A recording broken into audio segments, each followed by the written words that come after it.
You're listening to the Good Old Boys Fantasy Football Podcast. Now here's your hosts, Kevin, Derek, and Alex. All right, and welcome in, ladies and gentlemen, to another episode of the Good Old Boys Fantasy Football Podcast. I am Derek, and joined as always by your co-host, Kevin. Kevin, how are we doing tonight? Doing good, man. Doing good. Happy New Year to you and everybody tuning in. So hopefully the first 6 days of 2026 have been fruitful as everyone kind of gets back into the work routine of taking time off around the holidays, and you try and get your give a damn back, right? Like that's kind of what I've realized after talking to a lot of folks who took plenty of time off around the holidays. Man, this first full week back is just so daunting, getting into your cadence and your swing of things. But I'm doing good, man. I really am. So Bulldogs didn't go the way I wanted to in the quarterfinals. That was a bummer, but it was the only good game on that day. So I don't know if I'm taking solace in that or not, because Texas Tech laid a dud against Oregon, which I found pretty surprising. I thought that'd be much more of a game. And then IU, kudos to this Indiana team, because they put a whooping on Alabama that is borderline generational, because it's been that long since Alabama got taken behind the woodshed quite like that. So, I mean, definitely some things to look at. Week 18 was it looked like it could have been good on paper. Honestly, it was another prime example of why you don't have a fantasy championship week 18. There was a ton of people not playing. Eagles didn't play any of their guys. Nico Collins sat out. The Chargers didn't play Herbert or Marion Hampton. And the list just honestly kind of goes on and on and on. Josh Allen played the first snap of the game, and that was it. Right. And it came in to keep his start record intact, and then left. So it was a prime example. Have your fantasy championship on week 17, because week 18 is for prop bets and understanding what metric players need to hit to get some bonuses. But Absolutely. Got through that. So that was fine. And then Black Monday. Right. All right. So we had two coaches that would been relieved during the season. And then we had another 4 coaches get relieved on Black Monday, head coaches. And then today we had kind of a shocker with John Harbaugh being the latest. And I'm not sure that we're done yet. And I think it could depend on maybe what some of these coaches do and what may or may not come available. But I don't know that we're done just yet. There's still 1 or 2 teams I got my eye on that could potentially be making, or at least looking at making a change here. Yeah, it'll be interesting to see how the rest of the dominoes fall here, right? We've also got, right, with coaching changes, you're also going to see a lot of staff changes come over, and you're starting to see some of coordinators get let go of in that midst as well, right? Washington came out and relieved their defensive coordinator of duty, and then you kind of some weird things as far as the reporting of how that went, right? Saw some things come out where it was the Cliff Kingsbury and the Commanders had decided to mutually part ways to he was then leaving to pursue other opportunities. They released him. So guess depends on who you're talking to as far as kind of which one that goes. But yeah, some coordinators opening up there, right? Dallas let go of their defensive coordinator as well. But so far you've got the Giants vacant, Titans vacant, Falcons, Browns, Raiders, Cardinals, and Ravens all vacant head coaching positions there. And it'll be interesting to see, right? Some of those very much not a surprise at all. Some of those little bit of head scratchers as it kind of came through. Yeah. I think the easy low-hanging fruit one is Harbaugh was a bit of a head scratcher.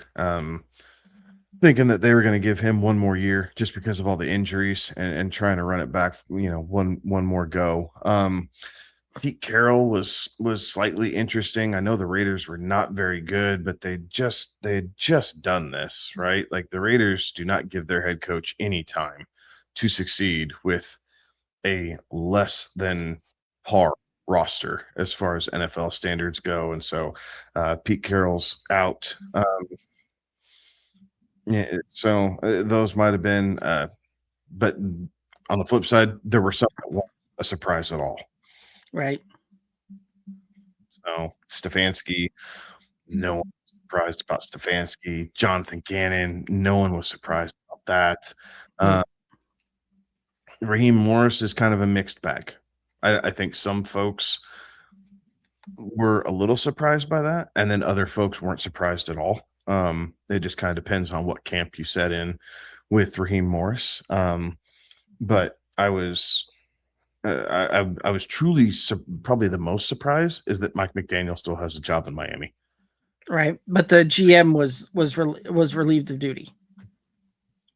Right, because that's the reason that Tua Tagovailoa can't complete a forward pass, and this offense is anemic right now because he comes up with the game script. Like I just that team needs a breath of fresh air. It Right. just screams needing fresh air to me. So that one's a little surprising. Honestly, you could argue that Cincinnati not moving on and trying something different was a bit of a shock. I know that they're probably going to try and chalk it up to the Joe Burrow injury, but I think Cincinnati's kind of run its course too, and they're going to be looking for a head coach here relatively quickly. Right.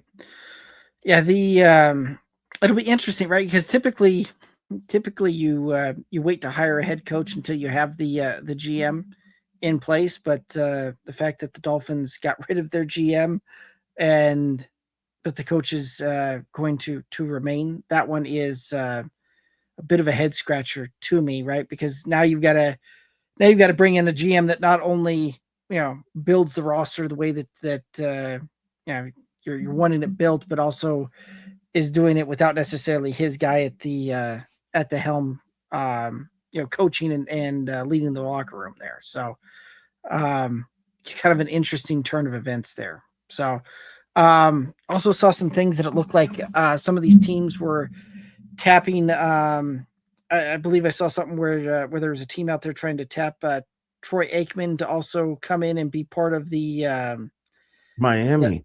That's what it was. Yep, for the GM search. Yes.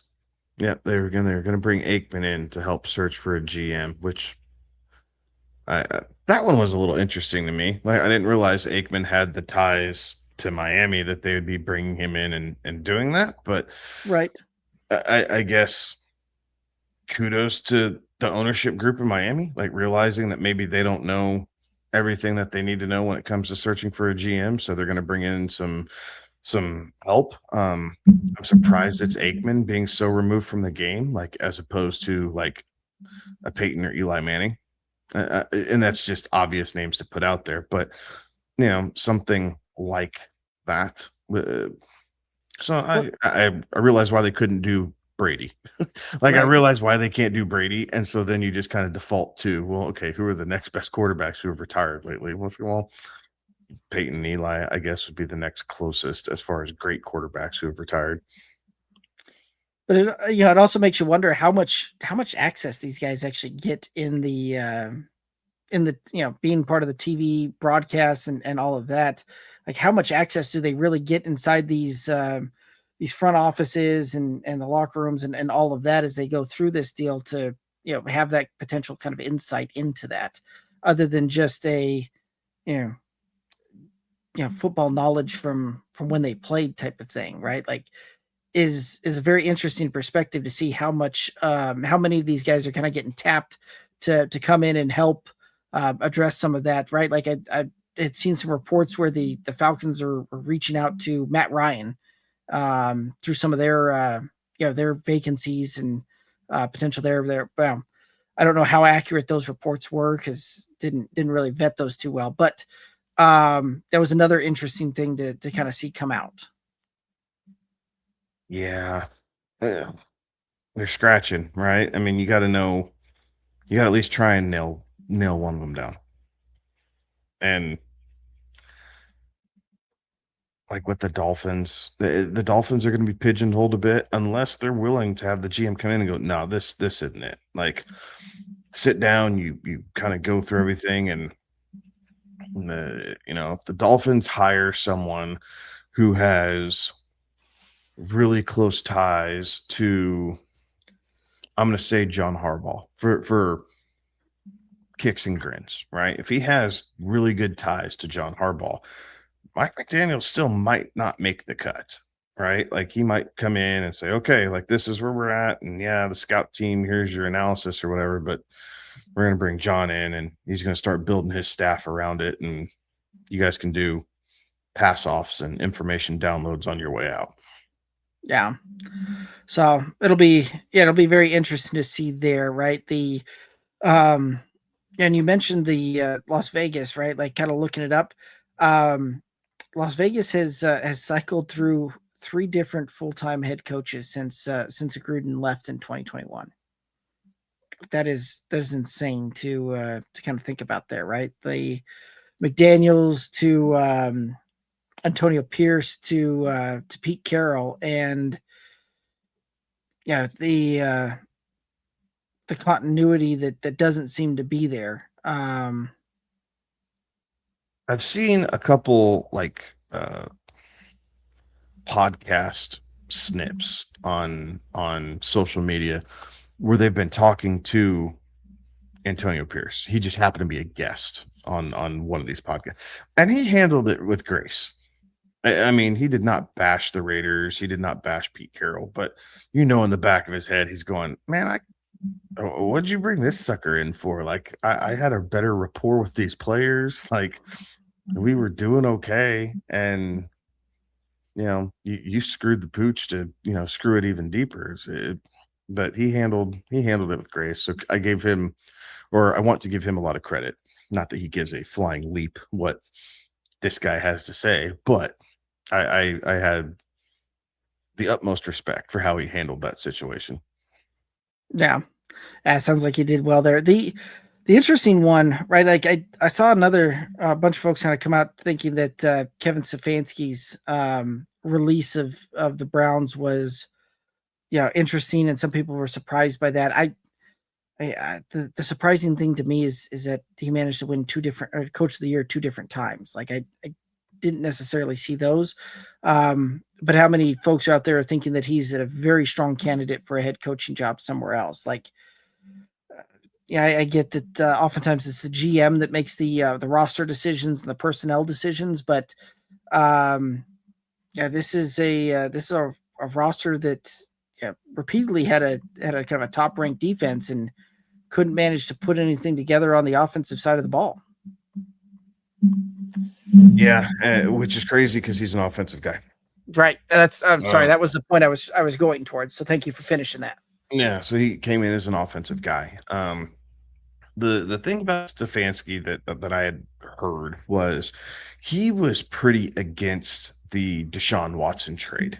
And never made it public knowledge, but the beat writers and those who have some inside information within Cleveland have started to leak that out a little bit, that he was never a fan or proponent of giving up what they did for Deshaun. And then you come in and, Deshaun has not looked good, and then he's being injured, him being injured and everything else. But I wonder how much of that just kind of wore thin on both sides, right? So it will be interesting. I don't know. Like, I'm sure he'll land on his feet somewhere, right? And even if it takes him a year, like, takes a step back, goes, whether he's an offensive coordinator in the NFL, whether he goes to college and does the college OC thing for a year or two, and then comes back. But I think he'll come back. But definitely a mixed bag as far as age with this group of coaches, and maybe not necessarily coaching tenure, but just age in general, right? Pete Carroll in his 70s, clearly the oldest, but Raheem Morris, Kevin Stefanski aren't even Jonathan Gannon. Like these guys aren't that old. Like they're still quote unquote prime coaching age. Um, so it will be interesting to see how they cycle through because Jonathan Gannon was a really good coordinator before he became the head coach in Arizona. And so you wonder how much of that he'll fall back into old hat and get picked up somewhere. Derek, we were talking pre-show, like Raheem Morris to be able to take a breath, like how much would the Dallas Cowboys love to get Raheem Morris in there Right. to at least give Schottenheimer a things to bounce off of. And not I don't think Schottenheimer did a bad job as a head coach. I think anytime you're the head coach of the Dallas Cowboys, there's just extra pressure because of the Right. media surrounding everything that the Cowboys do, good, bad, or indifferent. You know, they get clicks, they get people to tune in when they talk about the Cowboys. But to be able to bring in Raheem Morris, who's had a couple seasons of head coaching experience and being able to, work with Schottenheimer in a area where the Cowboys need a lot of help. Right. That one could be interesting. Well, and the other thing too, right? Like Chris Shula is a guy whose names kind of come up here and been floated out there as potential candidates for some of these vacancies.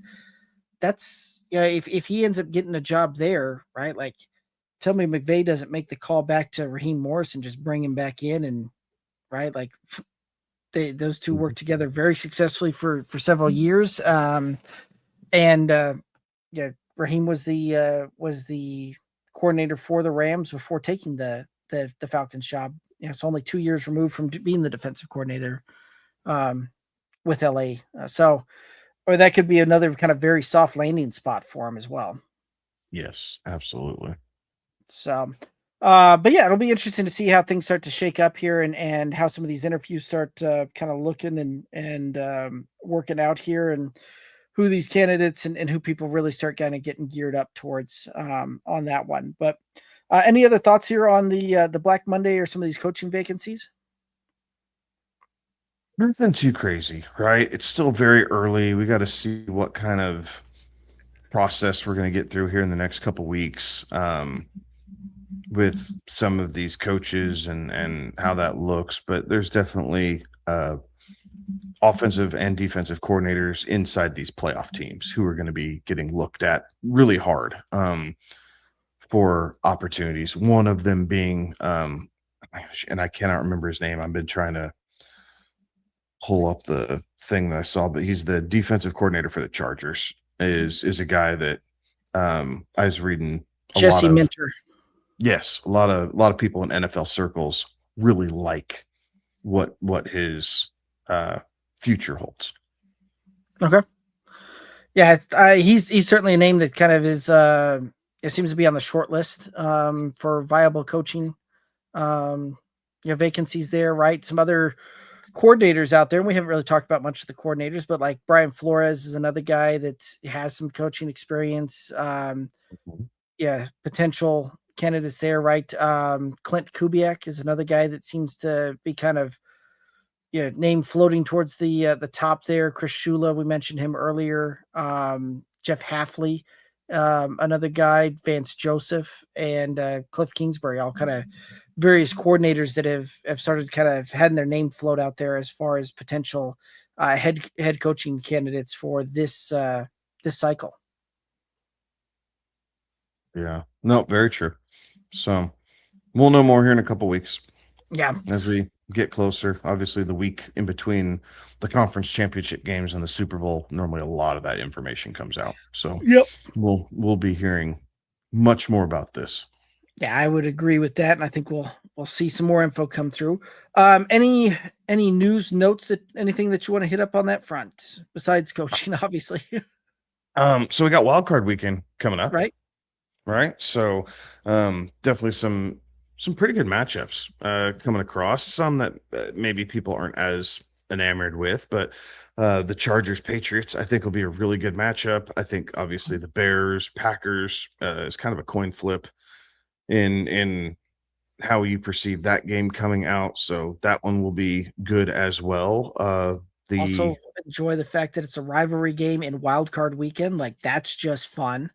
Yeah, that'll be the third time they've played in 5 weeks, 6 weeks, week It's something crazy like 14, that. week 16, and wild card weekend. Yeah.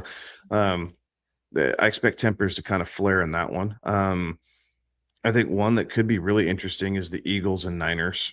Mm-hmm. That game could be super interesting. And we'll see. And then the Jags, who have been Just lights pretty out. hot, right? Pretty hot coming in, going to Buffalo having a home game against Buffalo, and taking on the Bills there. So a lot of intriguing games. And then the couple that really aren't, right? Like the Steelers Texans game Meh. doesn't really do a whole lot. Like that one screams like 16-13, just a Yeah. defensive, grinded out, lot of field goals, whoever has the ball last type game. So that one's not so much. And then the Panthers Rams game is one. It's a decent regular season game. We'll see what happens here in the playoffs. Right. Yeah, it'll be very interesting to see how some of this plays out there. But yeah, there's, as you mentioned, there's some games that are gonna be very intriguing, and some games that it's gonna be a hard time kind of tuning in and really trying to get into to some of these games, right? Like, that Rams Panthers one to kind of lead things off on Saturday. It's one that on papers, I on paper, right? I think the Rams just come out and dominate kind of from the get go and all of that, but that is not the way that those two played out during the regular season. So um, it'll be interesting to see what they kind of take from that first matchup and getting eyes on each other, and then also the film over the last few weeks and how that kind of comes to pass. And same thing with the Bears Packers, right? Like, what are we going to see there that we haven't seen in the previous two matchups, right? Like, that was kind of something that I was glad that during the telecast between the Broncos and the Chargers, they brought up a few different times that if you're the Broncos, if you're the Chargers, you really don't want to put anything on film or even bring anything out situationally between these two, because if the Chargers go into New England and win, you're going to see those two matched up again, most likely here in the divisional round, and Absolutely. you don't want to necessarily give anything away. So, There's enough familiarity between those divisional rivals. You don't want to give them anything more than what you have to. Right, and especially in a deal where the Chargers, it didn't really matter for them win, lose, or draw on that Week 18 matchup, right? They were pretty well locked into where they were, and that's what it was going to be. Broncos trying to make sure they secure the number 1 seed, but and then that kind of the bookends there are the two games that I'm not overly excited about on paper, right? The game to lead it off Saturday, Saturday, and then the Monday night game to cap off the wild card weekend. Like, the other 4 games in there, I think we'll get some pretty good games. Those two on the bookends aren't necessarily ones that are driving me to sit down and watch all 60 minutes of that one, at least on paper. So Exactly. I say that, and those will be the most 2 entertaining games of the week. That's the way it seems to always be. So That's all right. Absolutely. Any other news, notes, anything else you want to hit up here as far as wild card weekend goes?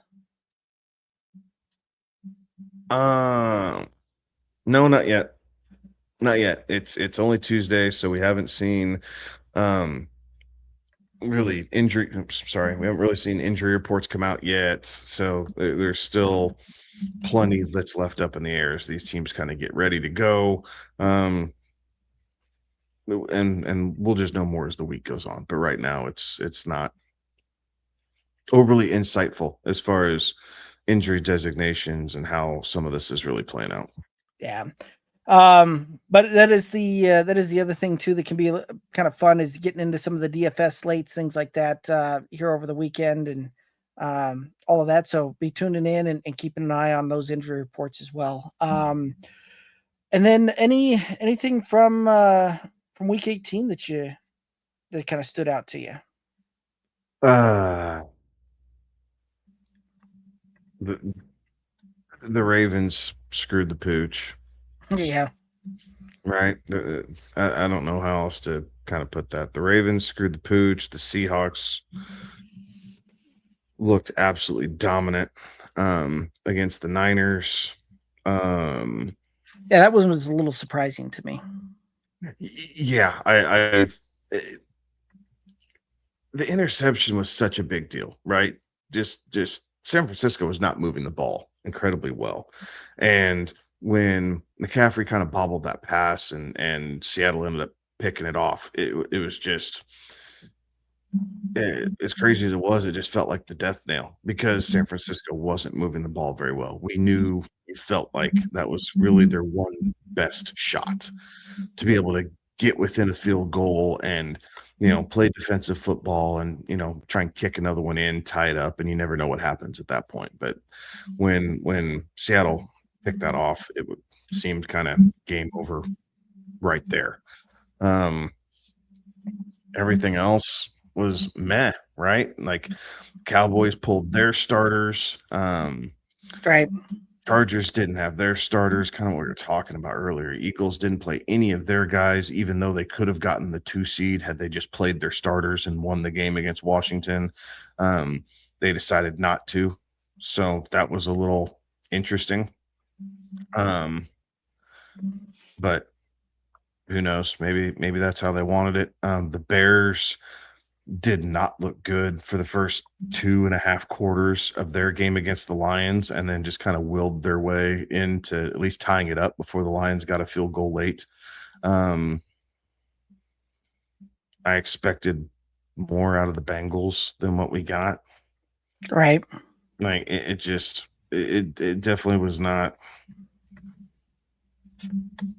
It wasn't a great week. It really wasn't. No. There's a lot of packed up and ready for Cancun going on. You're not kidding. You're not kidding. It was there were some of those Myles Garrett. Myles Garrett got the sack record. That's something, and good for him. I mean, records are made to be broken. I mean, and he's a hell of a pass rusher, right? Mm-hmm. I mean, Myles Garrett has a high motor. He's very high intensity. I know I gave him a ration of hell for early in his career when him and Mason Rudolph got into it and he hit Mason Rudolph with his own helmet and the tomahawk chop, as I have continuously called that play. But really, good on him. Good dude. I mean, I thought Burrow kind of laid down on that sack. Like, he didn't really have him wrapped up, and Burrow just kind of fell over as soon as he got his hands on his shoulder pad. But it's all good. It's all good. We saw Favre lay down for Strahan. Like we saw, I mean, we've seen guys lay down for some of this stuff, and I think what the Bengals were most frustrated about is the stopping of the game. Well, if you don't have the stopping of the game, again, don't lay down and give them a sack. Like fight through it. And Burrow, whatever he saw, he didn't like it because he went down quick. Yeah.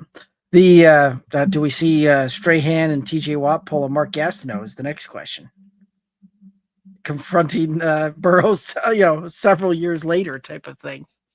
Oh no. I mean, TJ Watt got a gimme or two on his year where he tied it. So I don't think that he's gonna be saying a whole bunch. And Strahan, he's so far removed from it. My guess is he'll be on Good Morning America or whatever daytime talk show he's doing these days, and he'll congratulate him. Yeah, if he hasn't already. Yeah, it shows how much we pay attention to the morning and daytime talk shows. So yeah, they got the job. I'm paying attention to that. Exactly. So, but yeah, I don't know that I really have anything else here on the week 18 or wild card.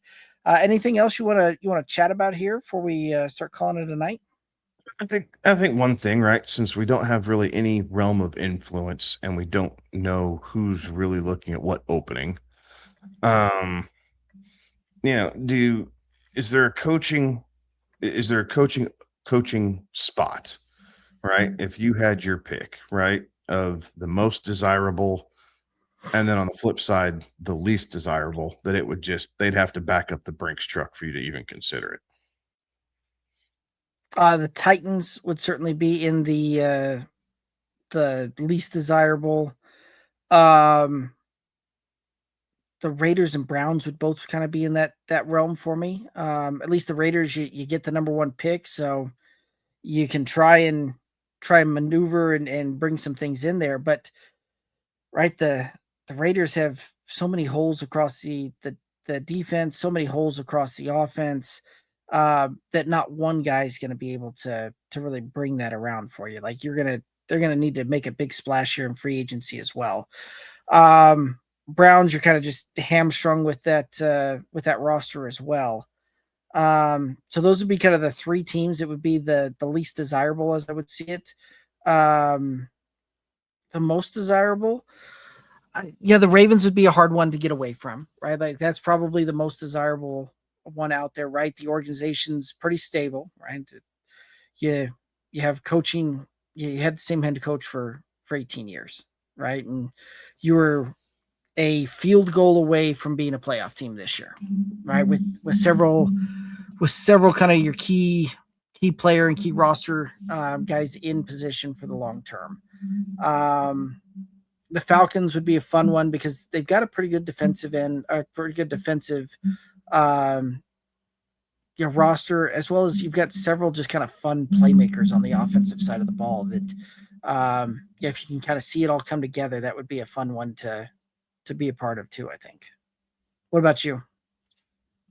I I want to say the Falcons, but I have just as many red flags as I do green flags. Like the fact that you really don't know what's going on with your quarterback position is a big thing, right? Because coaching tenure and quarterback So, output right. tend to go hand in hand. And this is now the fourth time that Michael Penix has had a season ending injury since college. And so I'm worried about that. You are cap strapped with Kirk Cousins, and he did rework some of his contract to basically give the Falcons room for this upcoming season. But it turned around and it's like $68 million or something that they owe him in 2027. Like it's going to get pinched really tight there, which is going to be interesting because you got to pay Drake London. You're going to most likely want to pay Bijan coming up here, so that one's interesting.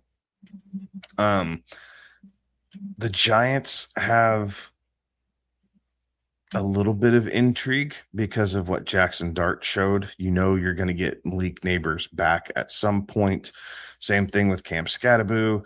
But there's still plenty of holes in that roster, and that division's not easy, right? Like it doesn't always look the prettiest, but they do a pretty good job of beating each other up in that A or NFC East job. But I think I'm with you. I think I want the Ravens job first because of the stability and the fact that they've had three head coaches. It soon will be four, but at this moment they've had three head coaches since they came back and became the Ravens there in Baltimore. So that's a pretty good baseline and runway, right? To be able to grow and develop and do what you need to do as a head coach. Overall roster talent, it's getting a little old, and that scares me. Mhm. Which kind of makes me lean towards Atlanta or the Giants as well. But I think I'd take Atlanta and take my chances and Right. knowing that Bryce Young, not a very good quarterback, right? Like Carolina's still gonna have to figure out their quarterback situation. Baker, okay, Baker is peaks and valleys, right? We saw a peak last year. We saw the start of a peak until week 6, and then we saw a big valley with Baker. Mike Evans is maybe coming back, maybe not. Right, he's getting up there and a little long in the tooth. And seeing where that goes. New Orleans is not good. Tyler Shook showed better than what I thought he would. Like, kudos to Tyler Shook. I don't know that he's the franchise, but if they can get 1 or 2 more years out of him as they bridge into a new quarterback, I think that serves their purpose of drafting him. Right. We'll see how that goes, but I don't see him being a second contract guy with New Orleans unless he takes a massive leap forward from year 1 to year 2. Yeah, that's fair. And I was looking it up as well, right? Like Kirk Cousins in 2027, so 2 years down the road, it is a like 90 million cap hit on that. It is now. Good night. But the dead cap is only 12.5 million. Like that'll be one of those that he'll either rework that deal again or they'll simply move on, right? Like is that the updated numbers from today? I believe that's looking like some updated numbers on that one. So okay. But yeah, it looks like while the cap hit for 2027 looks like it's about 90 million on that one, the dead cap only looks to be about 12.5. So they'll either rework that deal or he'll be moving along, right? Like but they're going to need him for next year because Michael Penix isn't going to be rocking and rolling, at least to start the season there. So Joe chiming in over on YouTube saying that the Giants is a great gig next year, and the only downside to the Giants job is the insane tax rate in New York. Yeah, but I mean, hell, it works for all the California teams, and it's basically the same. I don't know. That's why you set it up. These guys have good CPAs for a reason. Right. Well, and I don't know. The Giants have had issues for several years. I don't know that necessarily changes. There's intrigue, though. Thinking if you can go in and you can get this figured out. Again, they've a little bit of help in the secondary, right? Like, get some help in the secondary and your offensive line, right? Maybe you bring a wide receiver in free agency to truly pair up with Malik Neighbors. Like, you got to feel like they're not too many pieces away from at least being really competitive. I don't know if that's going to turn them into a playoff, perennial playoff team or Super Bowl contender, but you got to feel like the Giants roster is like, okay, like we can shuffle things around and be really competitive from where we were at, right? With the 5th overall pick, I think is what they have now because they beat the Cowboys and, screwed themselves out of the number 1 pick. Right. But they didn't need a quarterback anyway. They got Dart. And so now I wouldn't be shocked to see them finish middle of the road next year. And then maybe, going into 27, we're talking about them as really being able to fight for the division. Right. And that's more what I would want is that job more in 27, not necessarily this coming year, right? The coming year, you've got a lot of the intrigue that's going to be recovering from some major injuries and likely miss several bits of time. Plus, with a lot of those pick I want this year, though. Like that's why I would want it this year, is because you get the draft pick to develop for a year and then full year removed, right, from the injuries of Scatabo, Neighbors, everything else. Like you can build the nucleus and then you get your superstars at full strength. Fair enough. All right. You may have talked me and brought me around on that one. Joe saying that they could see Harbaugh going to New York. It's an interesting thought there, right? Yeah, Harbaugh's an interesting case because he's a special teams guy, right, before he became a head coach. So he's not necessarily one of those guys who is going to go into another team and play coordinator. Like that's not quite the Harbaugh status. So, right. And he fits a lot of different areas. Like again, New York, I mean, New York's not a bad one. Like Atlanta, honestly, wouldn't be a bad one. You bring in a really good OC, and you're sitting in there. But the way Harbaugh likes to play, I don't know. I don't know if Kirk Cousins fits that. So have to figure out what the quarterback position is going to look like for Harbaugh. But I think Atlanta could be an interesting one. Giants for sure. I don't think he's going to Cleveland.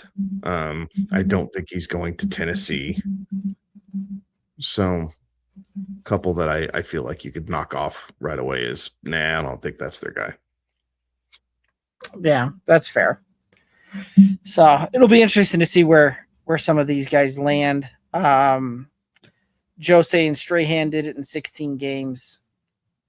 Yeah, same could be said for all of these guys that held records when the season was only 14 games long, but then moved to 16 and then got broken, right? Like just part of the gig, part of the deal. Binking saying, "Sup, y'all?" Not much, Binkins. You know how we doing it on a Tuesday. Joe saying likes to say, same thought that you had there with the Giants have that really high draft pick. So, yeah, see that. Frosty over on YouTube asking, who are the bigger frauds, Seattle, Pats, or Broncos? Rank them. I mean, well, any necessarily are each. I would tell you that Seattle's biggest deficiency is Sam Darnold in the playoffs, right? And seeing how he can perform in those high pressure situations.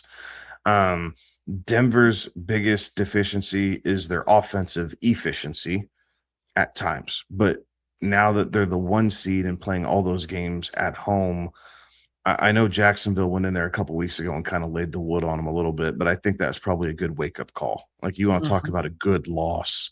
That might have come at a really good time for the Broncos, for them to kind of get a reality check right before the playoffs.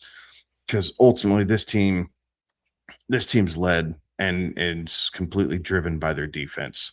Pats, I don't know that the Pats are a fraud, but I do think the Pats are interesting just because their strength of schedule was so bad.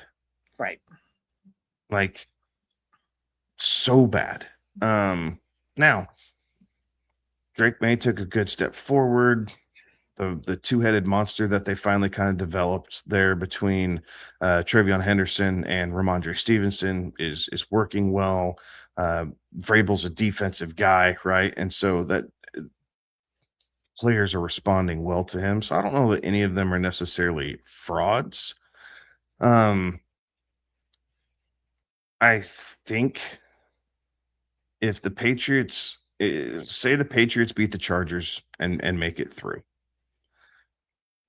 if they're all in the divisional round, I think the Broncos would potentially have the highest opportunity to get knocked out first, only because you got to be able to put up points at some point in time. And Bo Nix and the Broncos just go dry. And you don't have as much of that with Seattle and New England. Yeah. Fair enough. I would agree with that, right? There's only so many of these games that you can win by putting up 20 points. Right? Like, you, especially in some of these playoff games, you're going to have to turn it up. You're going to have to dial some things differently, and there's going to be times that you're going to have to win a game ugly with 30, 40 points on the board. And I don't know that the Broncos necessarily have the ability just to flip the switch and turn it on like that, right? Like they have yet to really show that all season long. So yeah, like I am deathly afraid that the Bills beat the Jaguars and then the Bills come to Denver. Right. Because I don't want to see that as a Broncos fan. Like, no. I think Buffalo wins that game. Right. Yeah, that one's not a pleasant thought there. Binkin saying that none are frauds, but they'd put Denver behind the Pats. Okay. Frosty saying that they want Harbaugh on the Bucks Instead of Todd Bowles. Yeah. Yeah, I mean, the Bucks' offensive philosophy doesn't match anything what Harbaugh's ever done in his career, though. Like that roster construct is Right. about as polar opposite from John Harbaugh as you could possibly get, or at least what he's shown with how the Ravens front office built a team compared to how the Buccaneers offense has built their team. Yeah, fair enough. Frosty saying Harbaugh would want to go to a team that he can win with right away, though. No, some of that depends on the offer and what that truly looks Money like. talks, yeah, money talks. Exactly. Yes, everybody wants to win. Everybody does want to win, but I mean, that's what's kind of interesting with this. Like looking at these teams, who's the most win-ready team right now? Out of this group, it's probably Atlanta because of the division,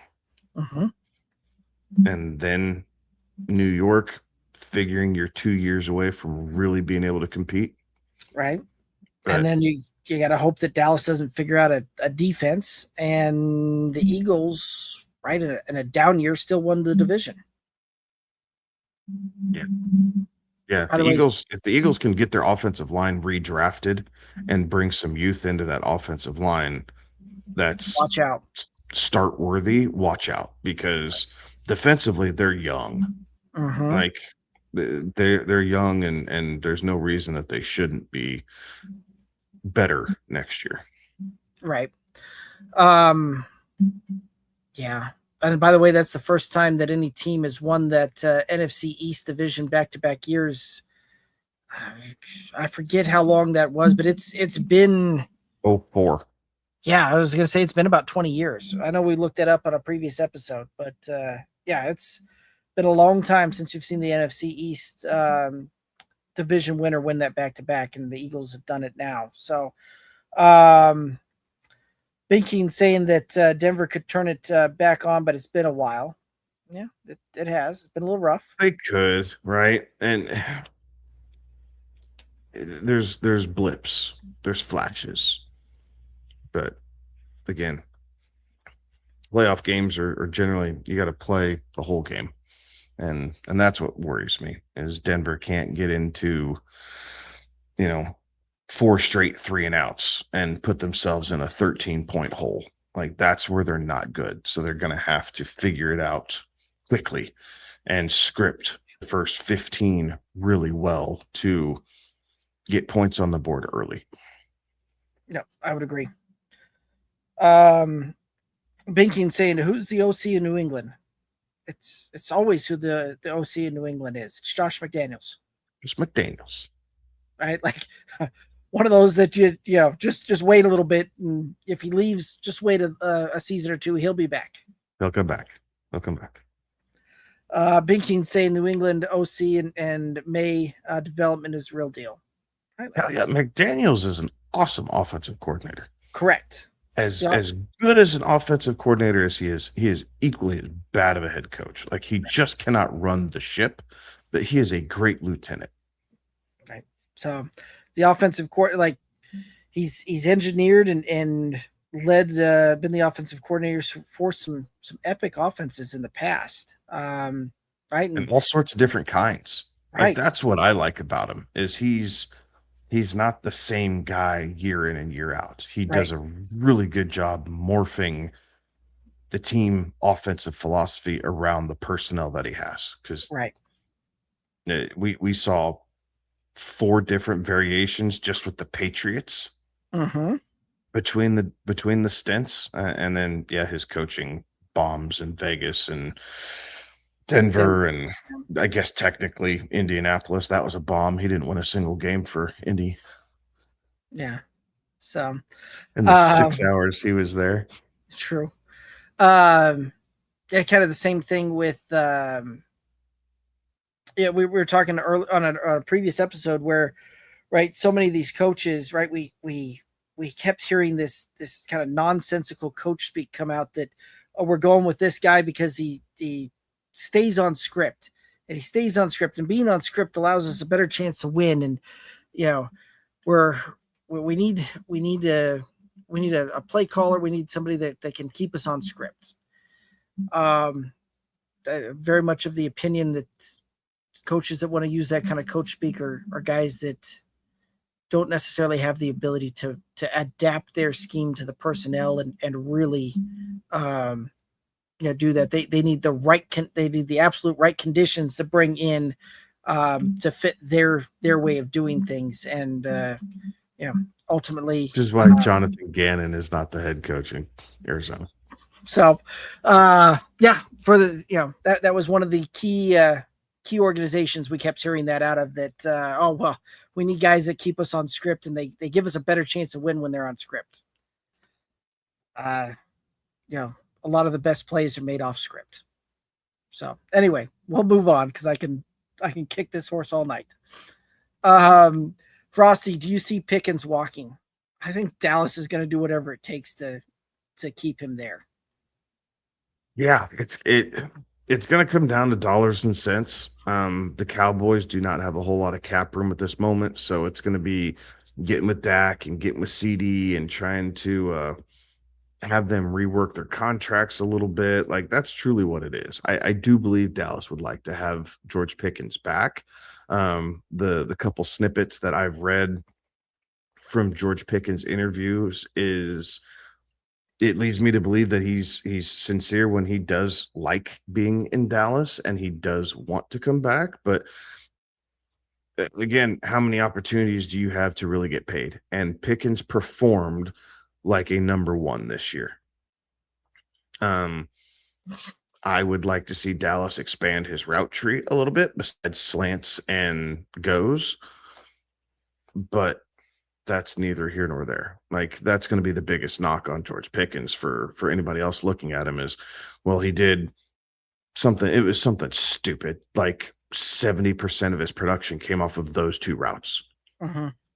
So if you're a one, you have to be able to do the whole route tree. And that's just not what Dallas asked George Pickens to do. It's not that he can't, but he's arguably one of the best contested catch guys in the NFL.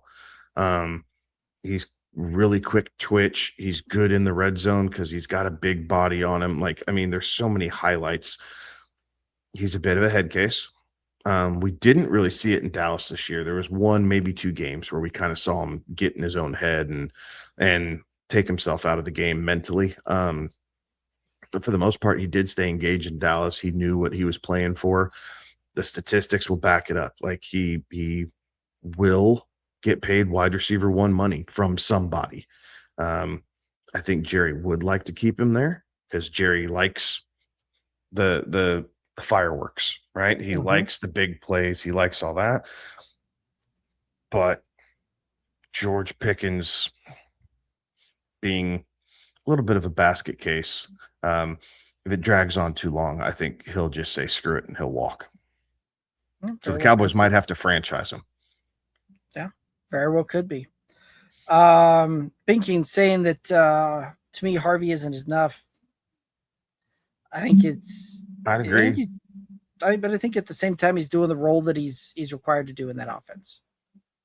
Yeah, no, yeah, he's doing his role well. But this is where you wanted Dobbins to be healthy, right? Like, now that you're here and everything else, and again, the freak injury to J.K. Dobbins sucks, and a lot of people are just going, oh, he's always hurt. None of these injuries have been the same. Again, it was a drop hip tackle. Like, it was an illegal tackle that where he got hurt. Like, it's not that he just was performing his normal duties. Yes, players get hurt, but I'd agree. Harvey by himself isn't going to be quite enough. And at times they need to just involve him even more. Like, there's times where you go stretches or series and Harvey's just nowhere to be found. And he's really dynamic. Like, you have to find ways to get the ball in his hands once a series, twice a series at least. Especially if you're moving the ball down the field, but it's going to be tough. This is where Sean Payton's frustrating. Yes. So, Binkin saying that Diggs has done better than I expected this year. I don't know that I'm really surprised, to be honest. The only reason I'm surprised is it kind of morphed into a different than I think what I was expecting. And he still did well with it. Like he's taken a step back from being like this out of this world all pro receiver, and he did a lot of mentoring, right? Like he did a lot of coaching up with some of these young receivers and stepped up when he needed to, but he did kind of whatever the team asked him to do. When he was with Buffalo and Minnesota, that wasn't necessarily the case. Like Diggs kind of did what he wanted to. This he humbled himself and bought into the system, and he was doing some things, mentoring and everything else as older players start to do. But it definitely showed well for him while you had um, Kyle Williams and Keyshawn Butte and kind of this whole cast of characters in New England develop and come around him to create this pass catching unit. Right. Yeah. Which helped make Drake May look so good, right? Because May didn't have to single target anybody. Right. Makes it easier when you're playing quarterback and you can just hit the guy that's open on that play. Yeah. So, Joe saying Pickens to New England, they have the cap space. Yeah, but Mike Vrabel ain't putting up with that bullshit. That's like, a good point too. Yes, they have the cap space. Yes, he would fit as a clear one, and being able to do that for Drake May. I don't know if Mike Vrabel's putting up with what George Pickens has to offer. Like he's too much like Belichick in that regard. That could be very interesting there for sure. Jordan saying, "Sup, good old boys." Not much, you know how we doing it, Jordan, on a Tuesday. But I do believe that that's going to take us down here to the end of the chat, and I think that's going to take us down here to the end of tonight as well. Any final thoughts out there for the viewers and listeners? Enjoy some wild card DFS for this upcoming week. No more Friday shows, right? We stopped that last week. But as always, hit us up on the socials at Good Old Boys FF. We're always happy to cut it up with you guys when you want to shoot a question our way or just kind of a random topic. We're always good for an opinion, if nothing else. So thank you all for tuning in. Please like and subscribe, and we'll see you all next week. Absolutely. Yeah, that's going to do it for us tonight, right? We'll be back next Tuesday to talk about the wild card results, as well as looking ahead to the divisional round. Talk a little bit more about some of the coaching changes and coaching carousel and how that spins as we start kind of gearing up here towards the keep going through the playoffs and all that. But do appreciate everybody tuning in, chiming in. Always love cutting it up and getting to chat in the comments with y'all. But that's going to do it for us tonight. He's Kevin. I'm Derek. Have a good one. Be safe. Toodaloos.